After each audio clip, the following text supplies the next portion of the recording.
Andy here with the Progressive Conservative Podcast, back with another video. So I originally had a video planned for an observation that I made while the Speaker of the House election was taking place. And as I was putting that together, the California wildfires happened, and then other things happened in my life. And then Donald Trump got inaugurated president, and just so much has been going on, I just can't keep up.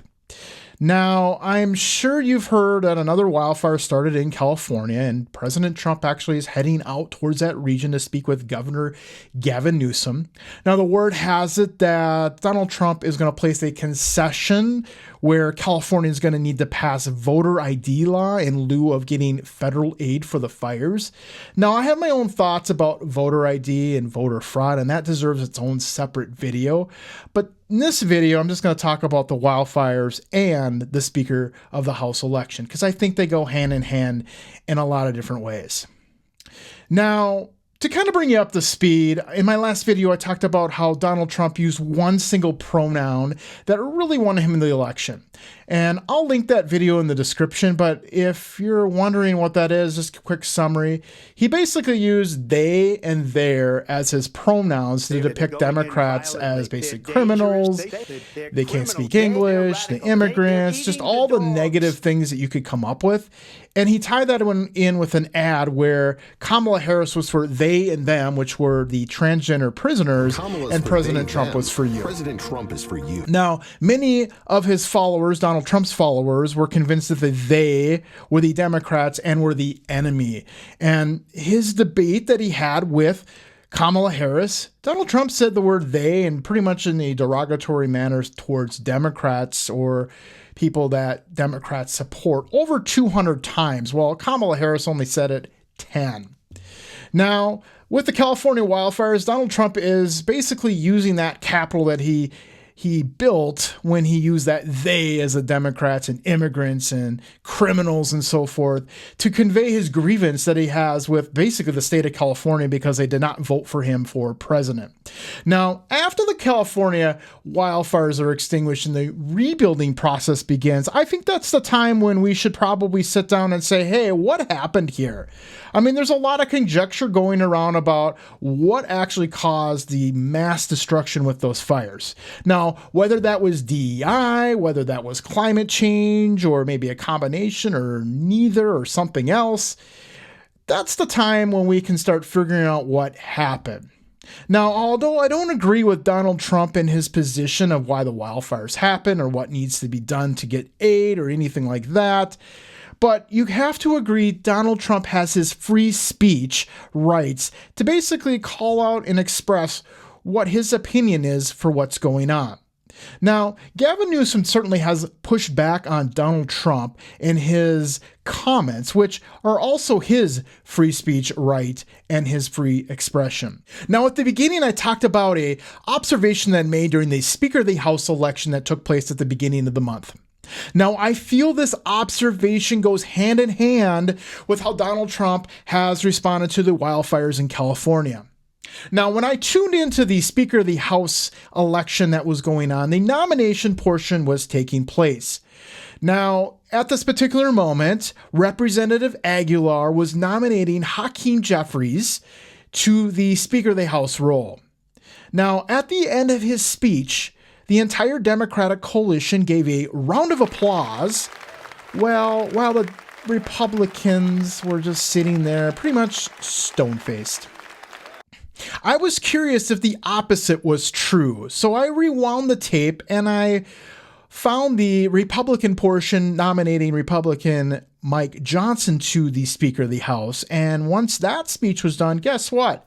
All the Republican coalition stood up with applause while the Democrats were sitting there, you guessed it, stone-faced. Now, I understand this is a vote on your own party who's going to lead Congress for the next 2 years. And naturally, you're just going to want your own team to win. Now, like in football, if you're a Green Bay Packers fan, you're not going to cheer for the Chicago Bears if they score a touchdown. Basically, you want your team to win, not the Bears to win. But the image of one team in Congress applauding the other seems all too familiar. Now, where have I seen this before? Oh yeah, the State of the Union addresses that we've seen in the recent past. Now, I've reviewed some of the past State of the Union addresses, one from 2019 and one from 2023. Both Presidents Trump and Biden about equal time into their term. This is the best apples to apples comparison that I could give you when I make these comparisons of what went on during those State of the Union addresses. Now, during Trump's State of the Union address, he was touting how his administration single-handedly were able to lower prescription drug prices the most of any administration. Already as a result of my administration's efforts in 2018, drug prices experienced their single largest decline.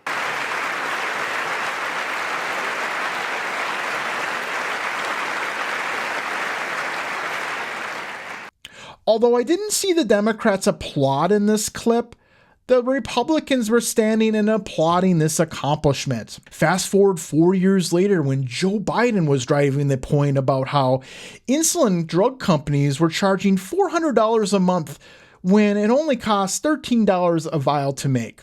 But Big Pharma has been unfairly charging people hundreds of dollars, $400 to $500 a month. As you can see, notice the Republicans in their section pretty much all were seated. Maybe some of them were applauding, but a lot of them were stone-faced. That is a strong contrast from 2019 when Donald Trump essentially said the same thing.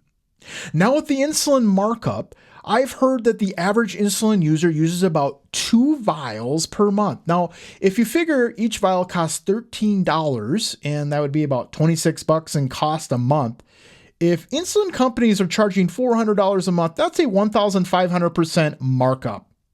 Why would you not applaud that issue? Now, for tax cuts in 2019, Donald Trump touted tax cuts for working families and also doubling the child tax credit. What do you think the Democrats did in that clip? Oh yeah, they were sitting there pretty much stone-faced. But in 2023, when Joe Biden said he was going to restore the child tax credit, guess what the Democrats did then? A round of applause. Now, it seems like we only cheer for our team when we only score points. You know, that would make sense for a Packers fan not to cheer for when the Bears score a touchdown, but this is America. Shouldn't we all cheer for ideas that make America better? Are we going to see the same scene about the wildfires in Trump's first State of the Union address that will come up here in a couple months? When one side will applaud, yay, and the other side sits there stone-faced, It just seems politics has become a team sports with like a Super Bowl action where one side likes to own the other. I get there may be more to the story behind one side might sit there and not applaud while the other side is going, yay! Basically for otherwise no-brainer ideas for success. In the Democratic response in 2019 and the Republican response in 2023, it was never mentioned why the applause for these great ideas weren't basically done by their party. Wouldn't that be the time to address, hey, Americans, there was this idea that Donald Trump said or Joe Biden said, and you know what? Tax cuts are really good. We want to help the families, but we couldn't stand because of XYZ. Now, there are many eyes that are on the State of the Union address each year. In fact, it's probably the most watched political event throughout the year. Now, if you have a State of the Union and one side applauds and the other side doesn't, wouldn't that be an opportunity to convey what your ideas are for America, even if you couldn't just stomach applauding for something that the other side did?